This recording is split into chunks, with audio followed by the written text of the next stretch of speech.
Hi hello வணக்கம் நண்பா. நாம் எனக்கு இந்த வீடியோவில் எதை பற்றி பார்க்க போகிறோம்னா, வீடியோக்கு எப்படி பேக்ரவுண்டில் லேயர் செட் பண்ணுறோம் பார்க்க போகிறோம்.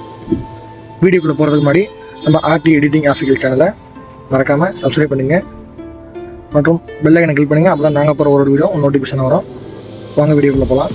கேப்கட் ஆப்பை ஓப்பன் பண்ணிக்கோங்க. நியூ ப்ராஜெக்ட் செலக்ட் பண்ணிட்டு உங்களுக்கு தேவையான வீடியோ ஆட் பண்ணிக்கோங்க.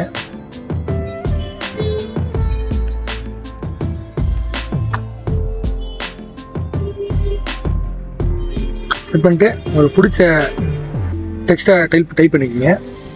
சும்மா ஒரு லியோ டாஸ்ன்னு டைப் பண்ணுறேன். லியோ டான்ஸ் டைப் பண்ணிட்டு உங்களுக்கு பிடிச்ச ஃபாண்ட்டை வந்து ஆட் பண்ணிக்கோங்க. நான் எனக்கு பிடிச்ச ஒரு ஃபாண்ட் ஆட் பண்ணிக்கிட்டேன். ஆட் பண்ணிட்டு நெட்டை கீழே வச்சுக்கிட்டேன். செட் பண்ணிட்டு வீடியோ ஃபுல்லாக அழுத்து விட்ருங்க.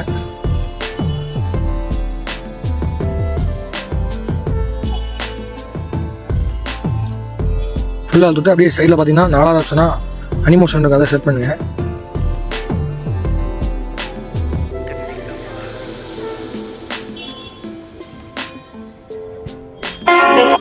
உங்களுக்கு பிடிச்ச எஃபெக்டை செலக்ட் பண்ணிக்கங்க. எஃபெக்ட் ஃபுல்லாக வச்சுக்கிட்டேன்.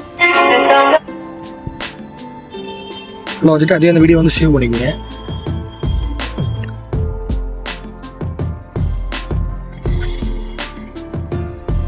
சேவ் பண்ணி பார்த்தீங்கன்னா அப்படியே டோட்டலாக வெளியே வந்துடுங்க. இன்னொரு உள்ளே போய்க்குங்க. உள்ளே போயிட்டு அந்த சேவ் பண்ண வீடியோ இன்னொரு சர்ச் பண்ணுங்கள். சர்ச் பண்ணிட்டு எஃபெக்ட் ஆட் பண்ணுங்கள்.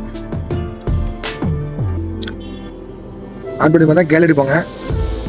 கேலரி போய்ட்டு ஃபஸ்ட்டு எதோ வீடியோ ஆட் பண்ணிங்களோ அதே வீடியோ ஆட் பண்ணிக்கோங்க. ஆட் பண்ணிக்கிட்டேன். ஆட் பண்ணி அது வந்து ஃபுல் ஸ்க்ரீனில் வச்சுக்கோங்க. கரெக்டாக அந்த ஃபுல் ஸ்க்ரீனில் வச்சுக்கணும். வச்சுக்கிட்டு கீழே பார்த்தீங்கன்னா கேப்கட்னு ஒரு ஃபோட்டோ ரிமூவர் இருக்கும், அதை சர்ச் பண்ணிங்க. பேக்ரவுண்ட் ரிமூவர் இருக்கும், அதை சர்ச் பண்ணிங்க. அவ்வளோதான். நம்ம பேக்ரவுண்ட் லேயர் வீடியோ ரெடி. பிடிச்சவங்க மறக்காம சப்ஸ்கிரைப் பண்ணுங்கள். பட் உங்கள் ஃப்ரெண்ட்ஸுக்கு ஷேர் பண்ணுங்கள்.